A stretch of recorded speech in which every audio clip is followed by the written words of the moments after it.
ओम श्री विष्णवे नमः। ओम श्री बृहस्पति नमः। आज बृहस्पतिवार के दिन सुनिए बृहस्पति देवता की संपूर्ण कथा। पौराणिक कथा के अनुसार प्राचीन समय की बात है। एक बड़ा प्रतापी और दानी राजा था।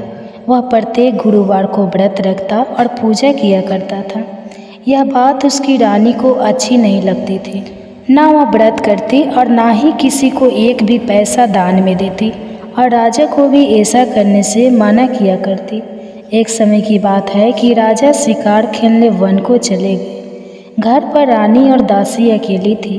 उसी समय गुरु बृहस्पति साधु का रूप धारण कर राजा के दरबार पर भिक्षा मांगने गए। साधु ने रानी से भिक्षा मांगी। तब वह कहने लगी, हे साधु महाराज, मैं तो इस दान और पुण्य से तंग आ गई हूँ। आप कोई ऐसा उपाय बताइए जिससे ये सारा धन नष्ट हो जाए और मैं आराम से रह सकूं। तब साधु रूपी बृहस्पति देव कहने लगे, हे देवी, तुम बड़ी विचित्र हो। संतान और दो धन से भी कोई दुखी होता है। अगर तुम्हारे पास धन अधिक है तो इसे शुभ कार्यों में लगाओ, जिससे तुम्हारे दोनों लोग सुधरे। परंतु साधु की इन बातों से रानी खुश नहीं हुई। उसने कहा, महाराज, मुझे ऐसे धन की आवश्यकता नहीं जिसे मैं दान दूं और जिसको संभालने में ही मेरा सारा समय नष्ट हो जाए। साधु कहने लगे, अगर तुम्हारी ऐसी इच्छा है तो जैसा मैं तुम्हें बताता हूँ तुम वैसा ही करना। बृहस्पतिवार के दिन तुम घर को गोबर से लिपना, अपने केसे को पीली मिट्टी से धोना, केसों को धोते समय स्नान करना, राजा से हजामत बनवाने को कहना, भोजन में मांस मदिरा खाना और कपड़ा धोबी के यहाँ धुलने डालना। इस प्रकार 7 बृहस्पतिवार करने से तुम्हारा समस्त धन नष्ट हो जाएगा। ऐसा कहकर साधु बने बृहस्पति देव अंतर्ध्यान हो गए। साधु के कहे अनुसार रानी को करते हुए केवल 3 बृहस्पतिवार ही बीते थे कि उसकी समस्त धन संपत्ति नष्ट हो गई। अब भोजन के लिए परिवार तरसने लगा। एक दिन राजा रानी से बोला, हे रानी, तुम यहीं रहो, मैं दूसरे देश को जाता हूँ, क्योंकि यहाँ पर मुझे सभी जानते हैं, इसलिए मैं कोई छोटा कार्य नहीं कर सकता। ऐसा कहकर राजा परदेश चला गया। वहाँ वह जंगल से लकड़ी काट कर लाता और शहर में बेचता। इसी तरह वह अपना जीवन बिताने लगा।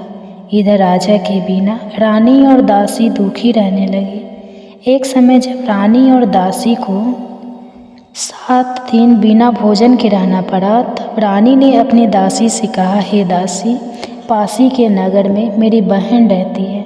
वह बड़ी धनवान है, तो उसके पास जा और कुछ लेकर आ, ताकि थोड़ा बहुत गुजर बसर हो जाए। दासी रानी की बहन के पास गई। उस दिन बृहस्पतिवार था। रानी की बहन उस समय बृहस्पतिवार की कथा सुन रही थी। दासी ने रानी की बहन को अपनी रानी का संदेश दिया, लेकिन रानी की बहन ने कोई उत्तर नहीं दिया। जब दासी को रानी की बहन वंश के उत्तर नहीं मिला तो वह बहुत दुखी हुई। उसे क्रोध भी आया। दासी ने वापस आकर रानी को सारी बात बताई। सुनकर रानी ने अपने भाग्य को कोसा। उधर रानी की बहन ने सोचा कि मेरी बहन की दासी आई थी, परंतु मैं उससे नहीं बोली, इससे वह बहुत दुखी हुई होगी। कथा सुनकर और पूजन समाप्त कर वह अपनी बहन के घर गई और कहने लगी, हे बहन, मैं बृहस्पतिवार का व्रत कर रही थी, तुम्हारी दासी गई, परंतु जब तक कथा होती है तब तक ना उठते हैं ना बोलते हैं, इसलिए मैं नहीं बोली। कहो दासी क्यों गई थी? तब रानी कहने लगी, बहन, हमारे घर अनाज नहीं था। ऐसा कहते कहते रानी की आंखें भर आई। उसने दासिया समेत भूखा रहने की बात भी अपनी बहन को बताई। रानी की बहन बोली, बहन देखो, बृहस्पति देव भगवान सबकी मनोकामनाएं पूर्ण करते हैं। देखो, शायद तुम्हारे घर में अनाज रखा हो। यह सुनकर दासी घर के अंदर गई तो वहाँ उसे एक घड़ा अनाज का भरा मिल गया। उसे बड़ी हैरानी हुई, क्योंकि उसने तो एक एक बर्तन देख लिया था। उसने बाहर आकर रानी को बताया। दासी रानी से कहने लगी, हे रानी, जब हमको भोजन नहीं मिलता तो हम बस व्रत ही तो करते हैं, इसलिए क्यों ना इनसे व्रत और कथा की विधि पूछ ली जाए, हम भी व्रत किया करेंगे। दासी के कहने पर रानी ने अपनी बहन से बृहस्पति व्रत के बारे में पूछा। उसकी बहन ने बताया, बृहस्पतिवार के व्रत में चने की दाल और मुनक्का से विष्णु भगवान का केले की जड़ में पूजन करें और दीपक जलाए, पीला भोजन करें और कथा सुने। इससे बृहस्पति देव भगवान प्रसन्न होते हैं और मनोकामनाएं पूर्ण करते हैं। व्रत और पूजन की विधि बताकर रानी की बहन अपने घर लौट आई। रानी और दासी दोनों ने निश्चय किया कि बृहस्पति देव भगवान का पूजन जरूर करेंगे। 7 रोज बाद जब बृहस्पतिवार आया तब उन्होंने व्रत रखा। घुड़सार में जाकर चना और गुड़ बीन लाई और उसकी दाल से केले की जड़ तथा विष्णु भगवान का पूजन किया। अब पीला भोजन का कहाँ से आए? दोनों बड़ी दुखी हुई, परंतु उन्होंने व्रत किया था, इसलिए बृहस्पति देव भगवान प्रसन्न हो गए थे। एक साधारण व्यक्ति के रूप में वे 2 थाल पीला भोजन लेकर आए और दासी को देकर बोले, हे दासी, यह भोजन तुम्हारे और तुम्हारे रानी के लिए है, इसे तुम दोनों ग्रहण करना। दासी भोजन पाकर बहुत प्रसन्न हुई। उसने रानी को सारी बात बताई। उसके बाद से वे प्रत्येक बृहस्पतिवार को गुरु भगवान का व्रत और पूजन करने लगी। बृहस्पति भगवान की कृपा से उनके पास धन की गया, परंतु रानी फिर पहले की तरह आलसी करने लगी। तब दासी बोली, देखो रानी, तुम पहले भी इसी प्रकार आलस करती थी। तुमने धन रखने में कष्ट होता था, इसी कारण सभी धन नष्ट हो गया। अब बृहस्पति देव भगवान की कृपा से धन मिला है तो तुम्हें फिर आलस होता है। बड़ी मुसीबतों के बाद हमने यह धन पाया है, इसलिए हमें अब दान पुण्य करना चाहिए। अब तुम भूखे मनुष्य को भोजन कराओ, पियाऊ लगाओ, ब्राह्मणों को दान दो, कुआं, तालाब, बावड़ी आदि का निर्माण कराओ, मंदिर, पाठशाला बनवाकर ज्ञान दान दो, कुमारी कन्याओं का विवाह करवाओ, अर्थात धन को शुभ कार्यों में खर्च करो, जिससे तुम्हारे कुल का यश बढ़े तथा स्वर्ग प्राप्त और पितर प्रसन्न हो। तब दासी की बात सुनकर रानी शुभ कर्म करने लगी, जिससे उसका यश फैलने लगा। एक दिन रानी और दासी आपस में विचार करने लगी कि न जाने राजा किस दशा में होंगे, उनकी कोई खोज खबर भी नहीं है। उन्होंने श्रद्धापूर्वक बृहस्पति भगवान से प्रार्थना की कि राजा जहाँ कहीं भी हो शीघ्र वापस आ जाए। उधर राजा परदेश में बहुत दुखी रहने लगा। वह प्रतिदिन जंगल से लकड़ी बनकर लाता और उसे शहर में बेचकर अपने दुखी जीवन को बड़ी कठिनाई से बिता रहा था। एक दिन दुखी होकर अपनी पुरानी बातों को याद करके वह रोने लगा और उदास हो गया। उसी समय राजा के पास बृहस्पति देव साधु के वेश में आकर बोले, हे वत्स, तुम इस संसार जंगल में किस चिंता में बैठे हो, मुझे बताओ। यह सुनकर राजा की आंखों में आंसू भरे। साधु को प्रणाम करके राजा ने अपनी पूरी कहानी सुना दी। महात्मा दयालु होते हैं। वे राजा से बोले, हे राजा, तुम्हारी पत्नी ने बृहस्पति देव के प्रति अपराध किया था, जिसके कारण तुम्हारी यह दशा हुई। अब तुम चिंता मत करो, भगवान तुम्हें पहले से अधिक धन देंगे। देखो, तुम्हारी पत्नी ने बृहस्पतिवार का व्रत प्रारंभ कर दिया है। अब तुम भी बृहस्पतिवार का व्रत करके चने की दाल और गुड़ जल से लोटे में डालकर केले का पूजन करो, फिर कथा कहो या सुनो। भगवान तुम्हारी सभी मनोकामनाएं को पूर्ण करेंगे। साधु की बात सुनकर राजा बोला, हे प्रभु, लकड़ी बेचकर तो इतना पैसा भी नहीं मिलता जिससे भोजन के बाद में कुछ बचा सको, और मैंने रात में अपनी रानी को व्याकुल देखा है। मेरे पास कोई साधन नहीं जिससे उसका समाचार जान सकूं। फिर मैं कौन सी कहानी कहूँ, यह भी मुझको नहीं पता। साधु महाराज कहने लगे, हे राजा, मन में बृहस्पति भगवान के पूजन व्रत का निश्चय करो, वे स्वयं तुम्हारे लिए कोई राह बना देंगे। बृहस्पतिवार के दिन तुम रोजाना की तरह लकड़ियाँ लेकर शहर में जाना।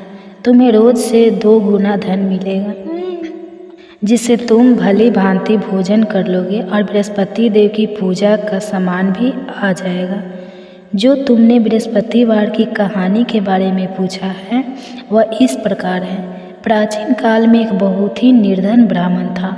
उसके कोई संतान नहीं थी। वह नित्य पूजा पाठ करता, लेकिन उसकी स्त्री ना तो स्नान करती न किसी देवता का पूजन करती। इस कारण ब्राह्मण देवता बहुत दुखी रहते थे। फिर भगवान की कृपा से ब्राह्मण के यहाँ एक कन्या उत्पन्न हुई। वह कन्या बड़ी होने लगी। प्रातःकाल स्नान करके वह भगवान विष्णु का जप करती, बृहस्पतिवार का व्रत भी करने लगी। पूजा पाठ समाप्त कर पाठशाला जाती तो वह अपनी मुट्ठी में जौ भर के ले जाती और पाठशाला के मार्ग में डालती। लौटते समय वही जो शरण हो जाते तो उनको बनकर घर ले आती। एक दिन वह बालिका सूप में उन सोने के जौ फटक रखकर साफ कर रही थी। तभी उसकी माँ ने देख लिया और कहने लगी, हे बेटी, सोने के जौ को फटकने के लिए तो सोने का सूप भी होना चाहिए। दूसरे दिन गुरुवार था। कन्या ने व्रत रखा और बृहस्पति देव से सोने का सूप देने की प्रार्थना की। बृहस्पति देव ने उसकी प्रार्थना स्वीकार कर ली। रोजाना की तरह वह कन्या जौ फैलाते हुए पाठशाला चली गई। पाठशाला से लौटकर जब वह जौ बीन रही थी, तब बृहस्पति देव की कृपा से उसे सोने का सूप भी मिल गया। उसे वह घर ले आई और उससे जौ साफ करने लगी, परंतु उसकी माँ का वही ढंग रहा। एक दिन की बात है, वह कन्या सोने के सूप में जौ साफ कर रही थी। तभी उसी समय उस नगर का राजकुमार वहाँ से निकला। कन्या के रूप और कार्य को देखकर वह उस पर मोहित हो गया। राजमहल आकर वह भोजन तथा जल त्याग कर उदास होकर लेट गया। राजा को जब राजकुमार द्वारा अन्न जल त्यागने का समाचार ज्ञात हुआ, तब वह अपने मंत्रियों के साथ अपने पुत्र के पास गया और कारण पूछा। राजकुमार ने राजा को उस लड़की के घर का पता भी बता दिया। मंत्री उस लड़की के घर गया। मंत्री ने ब्राह्मण के समक्ष राजा की ओर से निवेदन किया और कुछ ही समय बाद ब्राह्मण की कन्या का विवाह राजकुमार के साथ संपन्न हो गया। कन्या के घर से जाते ही ब्राह्मण देवता के घर में पहले की तरह गरीबी का निवास हो गया। एक दिन दुखी होकर ब्राह्मण अपनी पुत्री से मिलने गए। बेटी ने पिता की दुखी अवस्था को देखा और अपनी माँ का हाल पूछा। ब्राह्मण देवता ने सभी हाल कह सुनाया। तब कन्या ने बहुत धन देकर अपने पिता को विदा कर दिया, लेकिन कुछ दिन के बाद फिर वही हाल हो गया। ब्राह्मण फिर अपनी कन्या के यहाँ गया और सभी हाल कहा तो पुत्री बोली, हे पिताजी, आप माता जी को यहाँ ले आओ, मैं उन्हें वह विधि बता दूंगी जिससे गरीबी दूर हो जाए। ब्राह्मण देवता अपनी पत्नी को साथ लेकर अपनी पुत्री के पास राजमहल पहुँचे। तब पुत्री अपनी माँ को समझाने लगी, हे माँ, तुम प्रातःकाल स्नान आदि करके विष्णु भगवान का पूजन करो तो सब दरिद्रता दूर हो जाएगी। परंतु उसकी माँ ने उसकी एक बात भी नहीं मानी। वह प्रातःकाल उठकर अपनी पुत्री की बची जूठन को खा लेती थी। एक दिन उसकी पुत्री को बहुत गुस्सा आया। उसने अपनी माँ को एक कोठरी में बंद कर दिया। प्रातः उसे स्नान आदि करा के पूजा पाठ करवाया तो उसकी माँ की बुद्धि ठीक हो गई। उसके बाद वह नियम से पूजा पाठ करने लगी और प्रत्येक बृहस्पतिवार को व्रत भी रखने लगी। इस व्रत के प्रभाव से मृत्यु के बाद वह स्वर्ग को गई। वह ब्राह्मण देवता भी सुखपूर्वक इस लोक का सुख भोग कर स्वर्ग को प्राप्त हुए। इस तरह कहानी कहकर साधु बने देवता वहाँ से अंतर्ध्यान हो गए। धीरे धीरे समय बीतने पर फिर बृहस्पतिवार का दिन आया। राजा जंगल में लकड़ी काटकर शहर में बेचने गया। उसे उस दिन और दिनों से अधिक धन मिला। राजा ने चना गुड़ आदि लाकर बृहस्पतिवार का व्रत किया। उस दिन से उसके सभी कलह कलेश दूर हुए। परंतु जब अगले गुरुवार का दिन आया तो वह बृहस्पतिवार का व्रत करना भूल गया। इसी कारण बृहस्पति भगवान नाराज हो गए। उस दिन उस नगर के राजा ने विशाल यज्ञ का आयोजन किया था तथा अपने समस्त राज्य में घोषणा करवा दी कि सभी मेरे यहाँ भोजन करने आए, किसी के घर चूल्हा ना जले, और इस आज्ञा को जो ना मानेगा उसको फांसी की सजा दी जाएगी। राजा की आज्ञा अनुसार राज्य के सभी निवासी राजा के भोज में सम्मिलित हुए, लेकिन लकड़हारा कुछ देर से पहुंचा। इसलिए राजा उसको अपने साथ महल में ले गए। जब राजा लकड़हारे को भोजन करा रहे थे तब रानी की दृष्टि उस खूंटी पर पड़ी जिस पर उसका हार लटका हुआ था।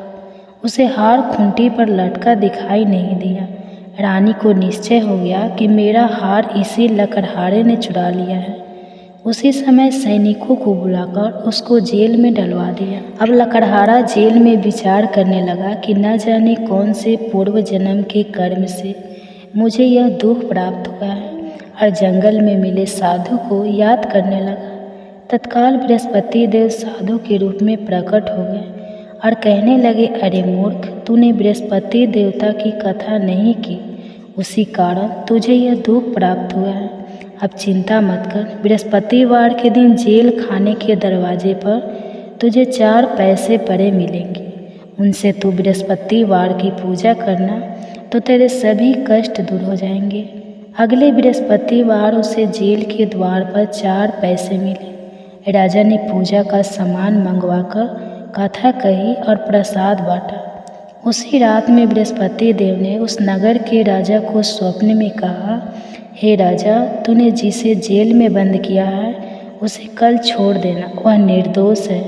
राजा प्रातः काल उठा और खूंटी पर हार लटका देखकर लकड़हारे को बुलाकर क्षमा मांगी तथा राजा के योग्य सुंदर वस्त्र आभूषण भेंट कर उसे विदा किया।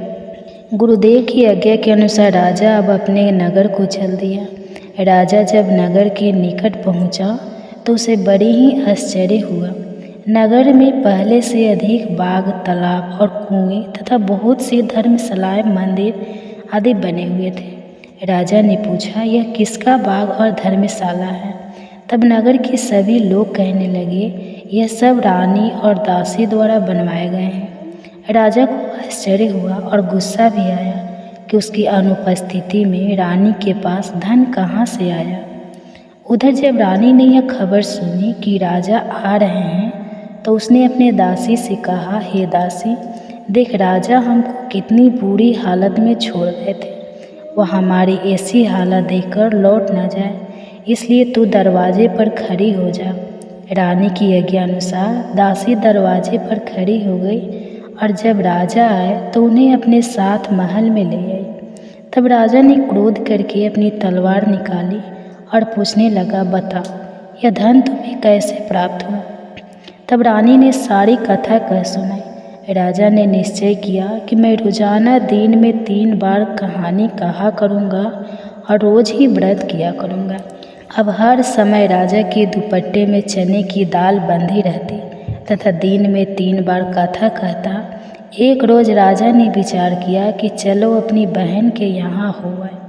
इस तरह निश्चय करके वह राजा घोड़े पर सवार होकर अपनी बहन के यहाँ चल दिया। मार्ग में उसने देखा कि कुछ आदमी एक मुर्दे को लेकर जा रहे हैं। उन्हें रोककर राजा कहने लगा, अरे भाइयों, मेरी बृहस्पतिवार की कथा सुन लो। वे बोले, लो, हमारा तो आदमी मर गया है, इसको अपनी कथा की पड़ी है। परंतु कुछ आदमी बोले, अच्छा कहो, हम तुम्हारी कथा भी सुनेंगे। राजा ने दाल निकाली और अपनी कथा कहनी शुरू कर दी। जब कथा आधी हुई तो मुर्दा हिलने लगा। जब कथा समाप्त हुई तो राम राम करके वह मनुष्य खड़ा हो गया। राजा आगे बढ़ा, उसे चलते चलते शाम हो गई। आगे मार्ग में उसे किसान खेत में हल चलाता मिला। राजा ने उससे भी कथा सुनने का आग्रह किया, लेकिन वह नहीं माना।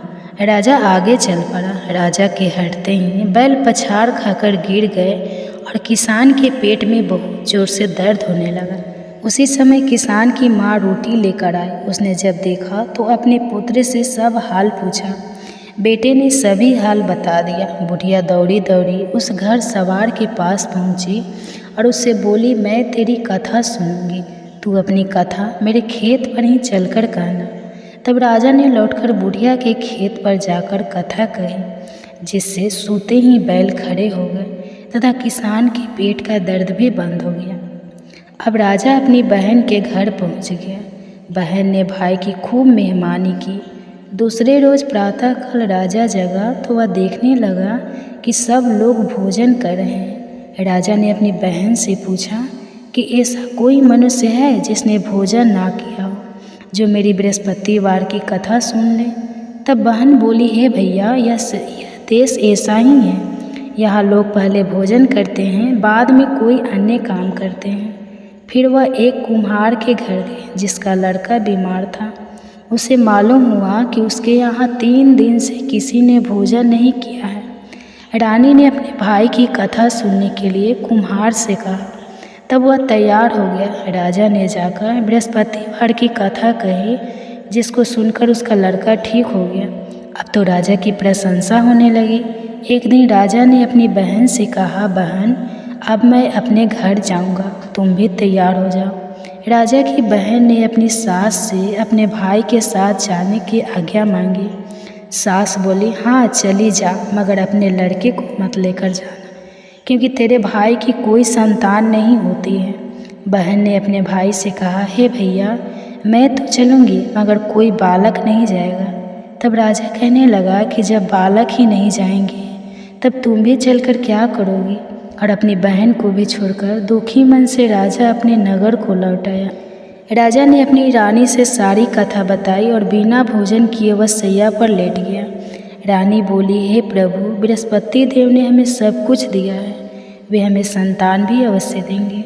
उसी रात बृहस्पति देव ने राजा को स्वप्न में कहा, हे राजा, उठ, सभी सोच त्याग दे, तेरी रानी गर्भवती है। राजा को यह बात जानकर बड़ी खुशी हुई। 9वें महीने बाद रानी के गर्भ से एक सुंदर पुत्र पैदा हुआ। तब राजा बोला, हे रानी, स्त्री बिना भोजन के रह सकती है, परंतु बिना कहे नहीं रह सकती। जब मेरी बहन आए तब तुम मुझसे कुछ मत कहना। रानी ने हाँ कर दी। जब राजा की बहन ने यह शुभ समाचार सुना तो वह बहुत खुशी हुई और बधाई लेकर अपने भाई के यहाँ आई। रानी ने तब उसे आने का आह्वान किया। जब भाई अपने साथ ला रहे थे तब तो टाल गए, उनके साथ नहीं आई और आज अपने आप ही भागे भागे कि बिना बुलाए आ गई। तब राजा की बहन बोली, भाई, मैं इस प्रकार ना कहती तो तुम्हारे घर औलाद कैसे होती। बृहस्पति देव सभी कामनाएं पूर्ण करते हैं।